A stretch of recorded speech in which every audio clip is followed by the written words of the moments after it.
Vlachoclesia Pass, Greece, April 18, 1941, 03:17. The night didn't fall, it suffocated.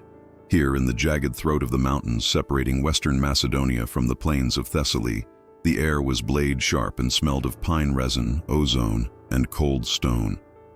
For the 20 men of the 2nd Australian Battalion huddled in the scree, it also smelled of gun oil, sweat, and the acidic tang of fear. Then came the new smell, hot metal and diesel fumes. "Stand to," a voice hissed, so low it was barely a vibration.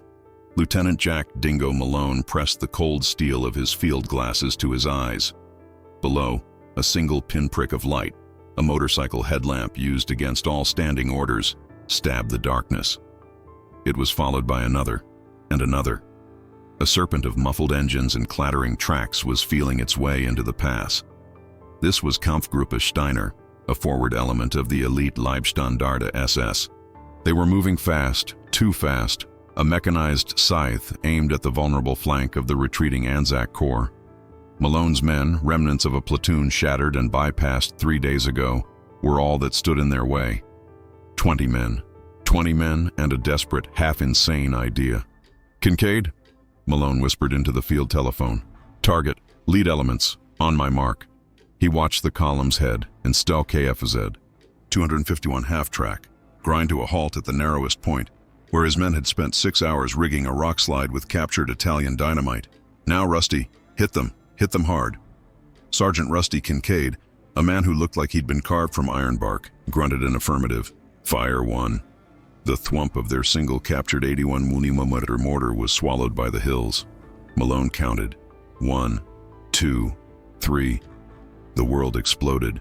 The high explosive shell landed perfectly, a golden flower of destruction that blossomed directly on the half-track. The whump of the explosion was immediately followed by the crack, crack, crack of cooking off ammunition. Men screamed. "Fire two!" Kincaid yelled, his team already manhandling the heavy tube 100 yards to their left, to a secondary pit. "Fire three!" came another voice from 200 yards to the right, but it was just Private Bluey Jensen, banging a sheet of corrugated metal with a hammer and throwing potato masher grenades into a gully to mimic the sound of another mortar tube. Simultaneously, from the cliffs on both sides of the pass, 4 captured MG-34s opened up. Their tearing, canvas-ripping sound was distinct and horrifyingly loud. Each machine gun team had 3 positions, firing short, disciplined bursts from one, then scrambling to the next, then the next. To the SS battalion trapped in the pass, it didn't sound like 20 men. It sounded like they had driven headlong into the jaws of a waiting division. The noise was overwhelming, a choreographed orchestra of chaos, echoing off the stone walls until the air itself seemed to be made of shrapnel and percussion. Vehicles behind the lead half-track tried to reverse, their gears shrieking, only to find the rock slide had just been triggered behind them. The dynamite charge went off with a tectonic groan, sealing the pass. They were trapped. The first phase of the bluff was complete. To understand the sheer audacity of that moment, one must first understand the desperation of April 1941. The German invasion of Greece, Operation Marita, was not a battle, it was a flood. Launched on April 6th to secure the Reich's southern flank before the invasion of Russia, it was a textbook example of blitzkrieg. The highly motivated, superbly equipped German forces punched through the Greek and Allied lines with contemptuous ease. For W Force, the ad hoc collection of British, Australian, and New Zealand troops rushed to Greece. The campaign became a nightmare of falling back. They were fighting on terrain their maps barely covered, with air support that had ceased to exist. The sky belonged to the Luftwaffe. Stuka dive bombers, their sirens wailing, hunted them down every road, every pass. The Anzac Corps, under General Thomas Blamey, was given the impossible task of acting as the rear guard. Their job was to hold the mountain passes, Thermopylae, Braulos, Vivi, just long enough for the rest of the British Expeditionary Force to be evacuated from the beaches of southern Greece. It was a holding action, which every soldier knew was a polite term for a suicide mission. You fight, you die, and you buy time. The central problem was speed. The German panzers and mechanized SS units were simply faster, more aggressive, and better coordinated than Allied commanders had believed possible. The specific threat, the one that now lay trapped in Malone's ambush, was Kampfgruppe Steiner. This SS battalion, detached from its parent division, had found an old goat track on a captured map. It was a route the Allies hadn't even considered defensible, a gap in the line. If Steiner's men broke through the Vlachoklicia Pass, they would emerge 30 miles behind the main Anzac rearguard at Kozani. They would cut the single arterial road to the evacuation beaches. The result would be the capture of nearly 40,000 men. The entire BEF would be bagged. The stakes were not just the lives of the 20 men in the pass. The stakes were the entire Allied presence in the Balkans, and High Command didn't even know the threat existed. The only thing between Kampfgruppe Steiner and total victory was Lieutenant Jack Malone, a man who, until 2 years ago, had been managing a sheep station in the middle of nowhere. For 12 days, Malone's world had been a repeating cycle of failure, noise, and retreat. Klidi Pass, Greece, April 13, 1941, 14:30. Get on the Bren, Bluey, 3 o'clock, 3 o'clock. The air was thick with plaster dust and the coppery scent of ruptured truck radiators. Malone and his platoon had been holding a checkpoint. A German 8-rad armored car had rounded the bend, its 20mm cannon barking. The sound was like a giant woodpecker, and each thok-thok-thok sent dinner plate-sized chunks of the tavern wall they were using as a strong point into the room. "I can't see him, sir," Private Jensen yelled, his face pale beneath the grime. "Fire at the bloody dust." Rusty Kincaid, calm as ever, aimed his boy's anti-tank rifle. The .55 caliber weapon fired with a boom that shook the windows from their frames. It was a useless gesture. The round sparked harmlessly off the armored car's sloped front. "That's done it," Kincaid grunted, as the 8-rad's machine gun zeroed in on his position. "Back! Everyone out the back! Bug out now!" Malone yelled. They scrambled over a low wall, leaving behind their packs, their breakfast, and 2 men who would never get up. They ran through an olive grove, the Stukas already circling overhead, drawn by the sound of the fight. This was the routine. You engage, you realize you're outgunned, you run. 2 days later, they were ordered to support a counterattack by a British armor regiment. The British Matilda suit tanks, slow but heavily armored, rumbled forward, only to be met by the high-velocity crack of 80mm anti-aircraft guns lowered for direct fire. Malone watched as 3-ton turrets were ripped clean off their hulls. The attack dissolved in fire and smoke. Failure was the baseline. Desperation was the air they breathed. Communication was gone. Malone's platoon had been attached, detached, and finally, misplaced. During the chaos of the retreat from Vivi, a Stuka attack had sent their convoy scattering. When the dust settled, Malone, Kincaid, and 18 others were alone. The main body was gone. They were officially off the map. The frustration was palpable. These were not men built for retreat. They were volunteers, diggers, who had signed up for a fight. All they had done was run. "How long do we keep this up, Lieutenant?" asked Private Dutch Schultz, a young signaller who'd grown up in the Barossa Valley speaking German with his family. "We keep going until they tell us to stop," Malone said, though he had no one to tell him anything. The frustration peaked when they found the German scout. He'd crashed his motorcycle on a hairpin turn. He was dead, but his map case was pristine. That's when the despair truly set in. Malone unrolled the map and saw it. The red grease pencil line. The arrow marked Steiner, driving straight through the Vlachoklicia Pass. A route marked impassable to vehicles on Malone's own British map. They were already cut off. The enemy was behind them and in front of them. It was the end of the line. Lieutenant Jack Malone was not a soldier, not really. He was a man of the land, thin and whippet tough, with sun-creased eyes accustomed to scanning vast empty horizons. His world had been the 500,000-acre emptiness of a station west of Alice Springs. He was an expert in broken pumps, fence lines, and the complex logistics of moving 20,000 sheep with only 3 men and a pack of dogs. He was by nature a problem solver. War to him was just another, more lethal, logistics problem. And he hated problems he couldn't solve. He sat in a ruined shepherd's hut, the captured German map spread on the stone floor. The 18 survivors of his platoon watched him. They were hollow-eyed, their uniforms in tatters. "They'll be in that pass in 6 hours, sir," Kincaid said, cleaning his rifle with a dirty rag. "We're done." "Maybe," Malone said, his finger tracing the red line. "What's to maybe, sir? We've got one mortar with 20 rounds, 4 MGs, and our rifles. They've got a battalion. It's bad math." Malone looked up, his eyes strangely bright in the gloom.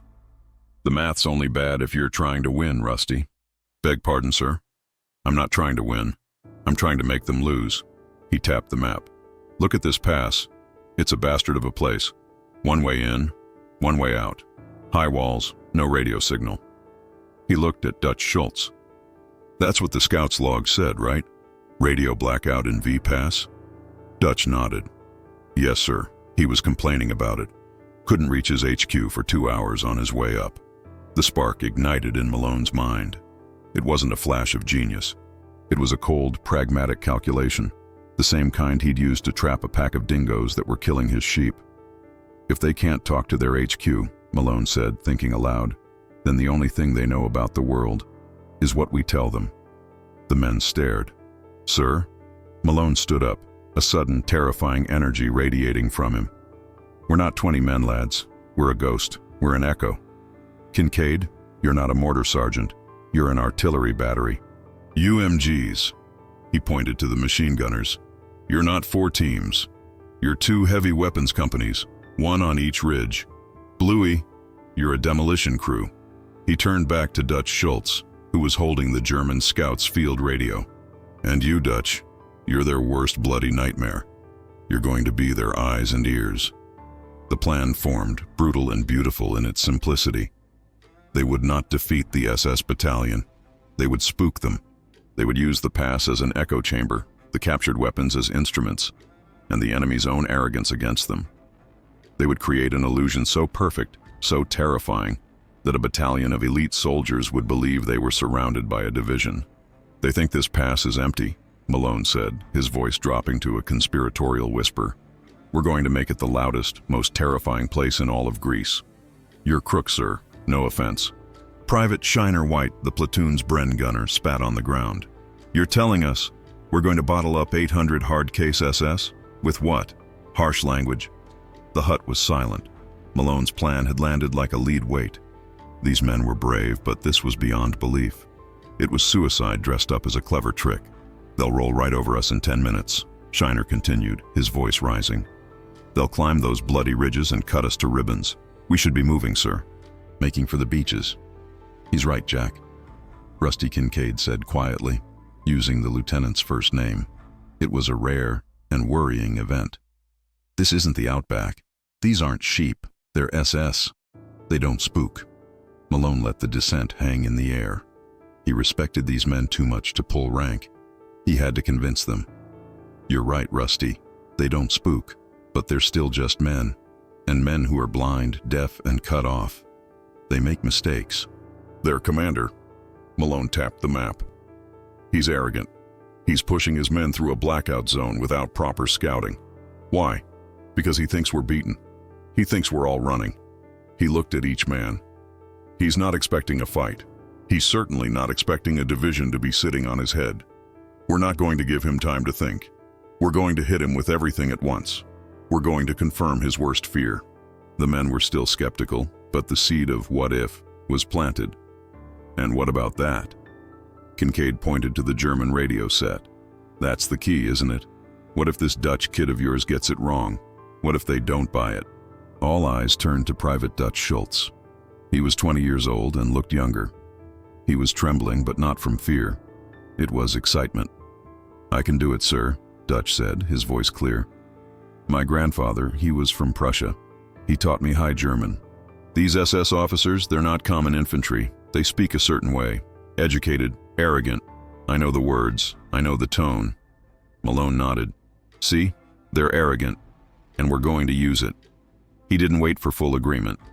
He started giving orders. "Kincaid, take 4 men. I want that rock slide wired. Use all the Italian dynamite. I want it to block the pass from wall to wall. Bluey, you're with him. Find me anything that makes noise, sheet metal, empty fuel drums, anything. Dutch, you and I are going to work on a script. He looked at the machine gunners. You four, you're not firing to hit anyone. You're firing for sound. Short bursts. Change position after every one. I want those ridgelines to sound like a hornet's nest. Understood? The skepticism was still there, but it was being replaced by the familiar comfort of purpose. They were no longer running. They were setting a trap. Malone grabbed his rifle. They think they're the hunters. By dawn, we'll make them feel like the prey. The WWII Pass was a natural amphitheater, and Jack Malone was about to conduct its symphony. The prototype for this operation wasn't a physical object. It was a finely tuned performance, and the next 6 hours were rehearsal. The materials were sound, light, and fear. The stage, Malone and Kincaid walked the pass. It was 800 yards long, 50 yards wide at its narrowest. The killing floor, Kincaid murmured, his old Boer War term. No, Malone corrected, the confusion floor. I don't want them dead. I want them terrified. They planned the rock slides at both ends, the anvil at the front to stop the column, and the hammer at the rear to seal it in. The artillery. Kincaid, a master of gunnery, was in heaven. This is beautiful, sir, he said, setting up the mortar base plate. The acoustics, they're perfect. He and his two-man team plotted 3 separate firing pits for their single 80mm tube, each 100 yards apart. The plan, fire 1 round, run to the next pit, fire again. The hard rock walls would carry the thwump, thwump, thwump and make it sound like a full battery of 6 guns. Meanwhile, Bluey Jensen and his team were Bluey's percussion. They gathered a dozen empty fuel cans and 2 large sheets of corrugated iron, placing them in a small cave high up the cliff. When hit with a hammer, the sound echoing out of the cave mouth was a hollow, booming crump that sounded remarkably like distant heavy artillery. The infantry. The 4 MG-34 teams were the stars. Each 3-man team prepared 5 nests along a 200-yard stretch of the ridge. No long bursts, Malone drilled them. A 3-second burst. Tear the air. Then you move. Move! I want the Sturmbannführer down there to think he's got companies on both flanks, not 4 bloody guns. The remaining riflemen were snipers. Their job was not to hit, but to make noise. They were to fire at rocks, at vehicles, anything that would create a crack and a ricochet, adding to the sense of being surrounded. The ghost. The most critical piece was Dutch Schultz. He sat in a small cleft, the captured German radio humming in his lap. Malone sat with him. What's the call sign? This unit is Steiner. Their regimental HQ is Siegfried. Dutch replied, his fingers flying over the logbook. They report in every 2 hours. Their next report is due at 04. Ooh, that's after we hit them, Malone said. Good. They'll be frantic. They'll be screaming for Siegfried. But Siegfried can't hear them. Only you can. Sir, what do I say? Malone's face was grim. You don't say anything. Not at first. You just listen. Let him panic. Then, you become a different ghost. You're going to get on the divisional frequency. You're going to pretend to be a forward observation post from the Allied side. Dutch looked confused. Sir? Think, Dutch. The German commander, let's call him von Reinhardt. He's trapped. He can't reach his own people. So what will his signalers do? They'll scan all frequencies, desperate for any intel. And they'll hear you reporting on them. A slow smile spread across Dutch's face. Oh, that's nasty, sir. You're not going to be Dutch from Barassa. You're going to be Kilo Actual, a British FU. And you're going to calmly, professionally call in artillery strikes on Sturmbannführer von Reinhardt's exact grid. Malone handed him the map. And every time you call in a strike, Rusty's mortar and Bluey's sheet metal will provide the soundtrack. You will be the voice of God, and you will tell him he is about to be annihilated. WWII Pass, April 18, 1941, 04 wrong. The trap was sprung. The pass was chaos. This chapter begins during the ambush described in Chapter 1, showing it from the inside. Fire 1, Kincaid's voice echoed. The mortar shell screamed. The lead half-track vanished in a ball of orange fire. Move! Kincaid's team grabbed the 100 lb tube and base plate, scrambling 100 yards left. Fire, lads! Fire! Malone yelled. From the ridges, the 4 MG-34s opened up. Rip! A pause. Rip! From 50 yards away. Rip! From the other side of the pass. The SS troops, pouring out of their vehicles, had no idea where the fire was coming from. It was everywhere. They were firing at shadows. Bluey! Now! From his cave, Bluey Jensen began hammering the sheet metal.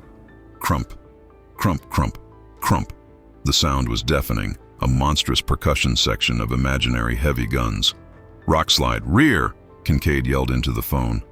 The second set of charges went, sealing the pass. The Kampfgruppe was now in a box. Down in the pass, Sturmbannführer, Major Erich von Reinhardt, a hardened veteran of the Polish campaign, was furious. "Get me Siegfried," he roared at his radio man. "Tell them we have made contact with a division. Heavy artillery, machine gun companies on both flanks. We are boxed in, requesting immediate air support." The radio man's face was white. "Herr Sturmbannführer, nothing. The pass. It's a dead zone. I cannot reach Siegfried." "Then try any frequency," von Reinhardt bellowed, ducking as a burst of MG fire stitched the cliff face above him. "Find out what is happening." The signaler frantically spun the dial. He stopped, his eyes wide. "Sir, I have an English-speaking station. It's clear." He handed the headset to von Reinhardt. The major listened. The voice was calm, clipped, and British. "Kilo actual to Sunray. Target confirmed. Kampfgruppe Steiner. Grid 40.17, 2203. They are in the trap. I say again, they are in the trap. Requesting fire mission Anvil. Full battery, all guns. Over." Von Reinhardt felt his blood run cold. They knew his unit name. A pause then. "Sunray to Kilo. Roger. Anvil. Splash in 2 mics. Stand by. 2 minutes." Von Reinhardt screamed, "Take cover! Artillery! Incoming!" Up on the ridge, Dutch Schultz held a tin can on a string to his lips, clicked his transmitter, and said, "Splash. Over." On cue, Kincaid's mortar fired. Thwump. Bluey's percussion team went berserk. Crump, crump, crump, crump. The mortar round, aimed not at the men but at a petrol tanker, landed perfectly. The truck erupted in a massive, fuel-fed fireball that lit the pass like daylight. The secondary explosion rocked the ground. To von Reinhardt, huddled behind a rock, this was Anvil. This was the full battery. He was being pinpointed. He was being annihilated by a foe who knew exactly where he was, a foe he couldn't see, and a foe he couldn't fight. He looked at his men. They were veterans, but they were terrified. They were being hammered by artillery, pinned by companies of machine guns, and their vehicles were burning. Dutch's voice came back on the radio, calm as the grave. "Good effect. Good effect. Target is boxed. Reloading. Requesting repeat. Fire mission Anvil 2. On my mark." The bluff had been tested, and it had worked perfectly. The Sturmbannführer was broken. Flachhochlicia Pass, April 18, 1941, 070 dawn broke, cruel and gray. For 3 hours, the artillery had rained down. Kincaid's team had fired their remaining 19 rounds with agonizing precision. Each fire mission called by Dutch was met with a single devastatingly accurate mortar round that targeted a vehicle, a fuel dump, or an ammo cache. The pass was a graveyard of burning metal. The SS battalion was scattered, pinned, their NCOs screaming for men to stay down. They had tried 2 counterattacks, sending patrols up the ridges. Both were met by the same withering, shifting crossfire from the MG-34s, which appeared to be everywhere at once. The patrols were cut to pieces. The Sturmbannführer, Erich von Reinhardt, sat in a ditch, his immaculate uniform stained with diesel soot. He was a proud man, a man of the new, invincible Germany. And he was comprehensively beaten. His radio man was dead. His adjutant was wounded. Half his vehicles were gone, and the British observation officer was still on the air, coolly adjusting fire, promising an airstrike at 080. "Sir," Malone whispered to Dutch, "it's time. Tell him."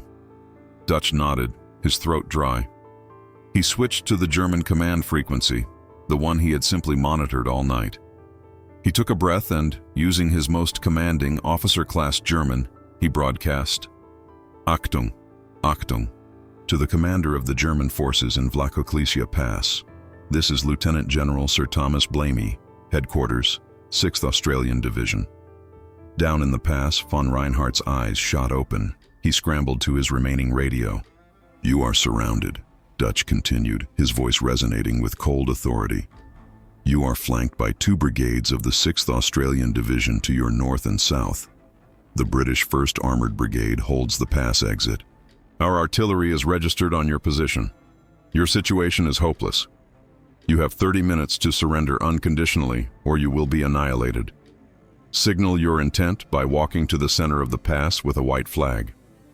The radio went silent. On the ridge, the 20 Australians held their breath. This was it. The entire performance rested on this moment. "He'll never buy it," Shiner whispered, checking his Bren magazine. "He's SS. They'll fight to the last man." "Shut up," Kincaid hissed. Malone watched through his binoculars. The pass was silent, save for the crackle of fires. 1 minute, 2, 5. "It's over, sir," Kincaid said, his voice heavy. "They're prepping to charge." "Wait," Malone said. Then he saw it. A figure, emerging from behind a burning half-track. It was Sturmbannführer von Reinhardt. He was alone, and in his hand, held high, was a white field dressing. "Bloody hell," Malone breathed. He couldn't believe it. "He's done it." He grabbed Dutch. Tell him to order his men to stack arms in the center of the road. Officers to the front. Now." Dutch relayed the order. Slowly, like ghosts, the SS soldiers emerged. In ones and twos, then dozens, then hundreds. They stumbled into the road, their faces black with smoke, their eyes wide with disbelief and humiliation. They threw their rifles, their machine guns, their helmets into a growing pile. Von Reinhardt stood stiffly, his face a mask of stone, as 800 men were disarmed. "Right," Malone said, slinging his rifle. "Let's go say g'day."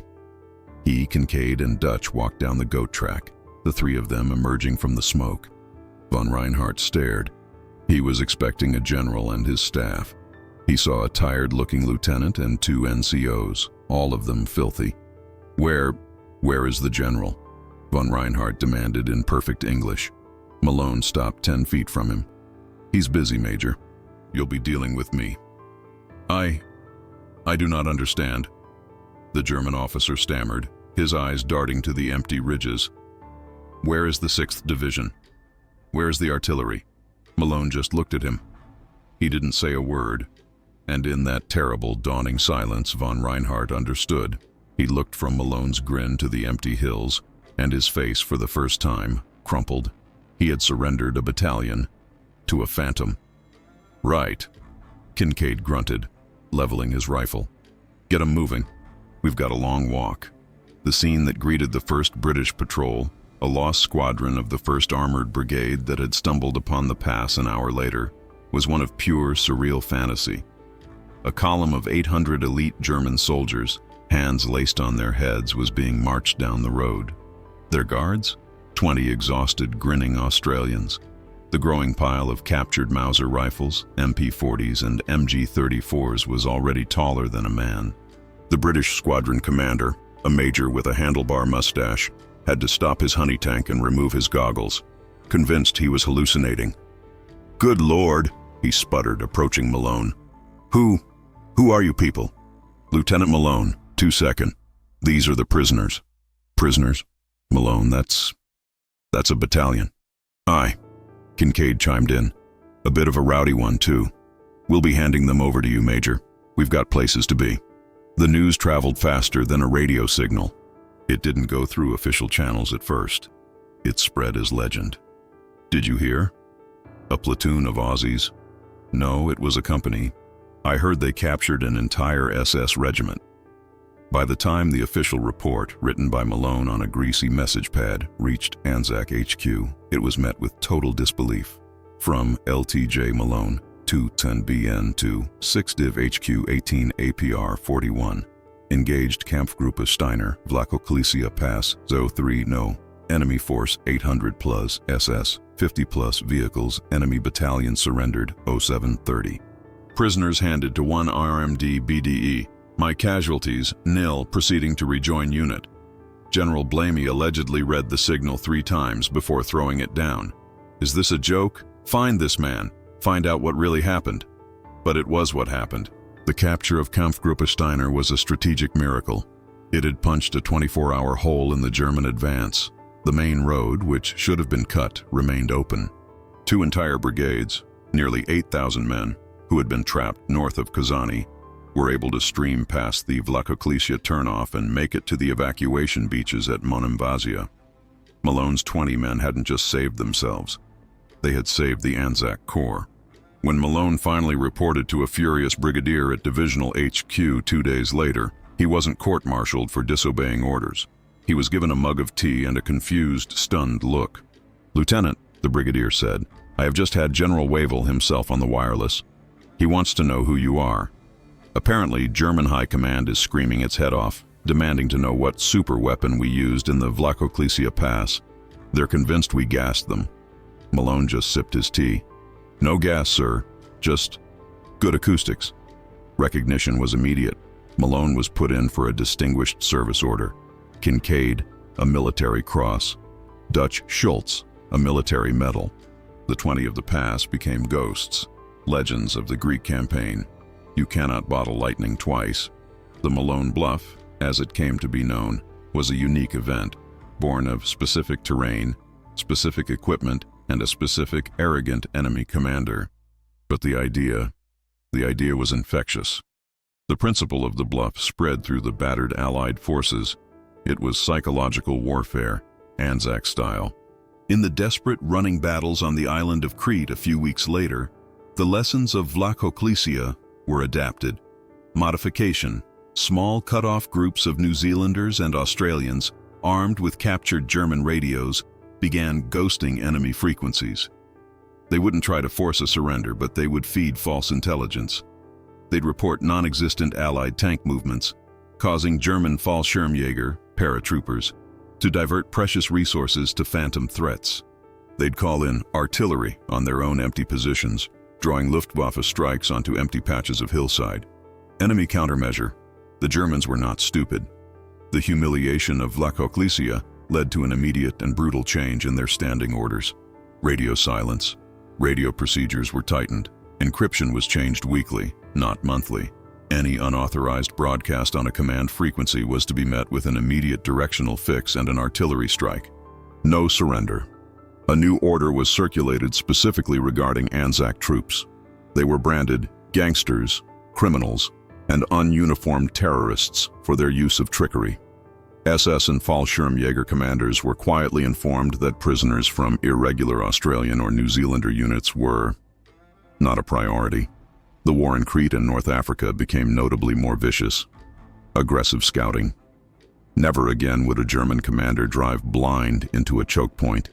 Henceforth, every pass, every wadi, every defile was to be preceded by heavy aerial reconnaissance and dismounted patrols. In a way, Malone's success made the war harder. He had taught the enemy a lesson they would not forget. He had proven that the Anzac soldier was not just tough, but clever. And to the German military mind, that was the most dangerous combination of all. The victory at Vlachoklesia Pass was, in the moment, a clean one. 20 men in, 20 men out. No casualties. The war, however, is not fought in isolated moments. It is a long, grinding equation of cause and effect. The 20 of the pass were heroes, but they were also marked men. They were evacuated from Greece, only to be thrown directly into the meat grinder of Crete. When that island fell, the 20 were scattered. May 28, 1941, Sfakia, Crete Shiner White and Bluey Jensen were captured in the final chaotic evacuation. They were identified by an SS officer who had been part of von Reinhardt's battalion, a man who had spent a month in a POW camp before being freed by the German advance. They were not treated as prisoners of war. They were gangsters. They were taken behind an olive grove and shot. The deepest cut for Malone was the fate of Dutch Schultz. Dutch was captured with a British signals unit near Malem airfield. He too was recognized, but he was not shot immediately. He was a spy. He spoke perfect German. He had used enemy equipment. Malone learned about it 6 months later, from a man who'd escaped a transit camp. Dutch had been interrogated for weeks. He had given them nothing but his name, rank, and number. He was hanged in the courtyard of a prison in Athens. Malone, now a captain in North Africa, received the news in a letter. He walked out into the Libyan desert, away from the noise of the camp. The bluff had been his idea, his clever trick. It had saved 8,000 men, and it had signed the death warrants for some of the very men who had pulled it off. He sat in the sand, the weight of that moral calculation crushing him. He had used Dutch's unique skill, his heritage, as a weapon, and that weapon had made him a target. The victory no longer felt clean. It felt greasy, like the gun oil on his hands. He began to understand that in war, there are no wins. There are only different degrees of loss. He became a quieter man, more distant, more ruthless. The dingo was gone, replaced by a colder, harder officer who saw the war not as a problem to be solved, but as a plague to be endured. The campaign in Greece was a failure. There was no spinning it. It was a strategic debacle, a second Dunkirk, but without the triumphant narrative. The Allied forces were shattered, bloodied, and summarily ejected from the European continent. But in the dark ledger of that defeat, the Vlachoklesia Pass was a single shining line of black ink. Immediate impact. The 8,000 men saved by Malone's 24-hour delay were the core of the Anzac Corps. They were not veterans festering in a German prison camp. They were evacuated, re-equipped, and reformed. These were the very men who, a year later, would form the hardened backbone of the 9th Australian Division at a place called El Alamein. The men who held Tobruk. The men who finally stopped the German advance in Africa. The strategic legacy was not the capture of 800 men, but the saving of 8,000. Official recognition. Jack Malone's DSO was confirmed. The citation was vague, for conspicuous gallantry and leadership in action, resulting in the capture of a superior enemy force. The true story, the bluff, the radio, the sheet metal, was immediately classified. It was too good. It was too useful. The Malone bluff became a formal study at Allied intelligence schools in Britain and America.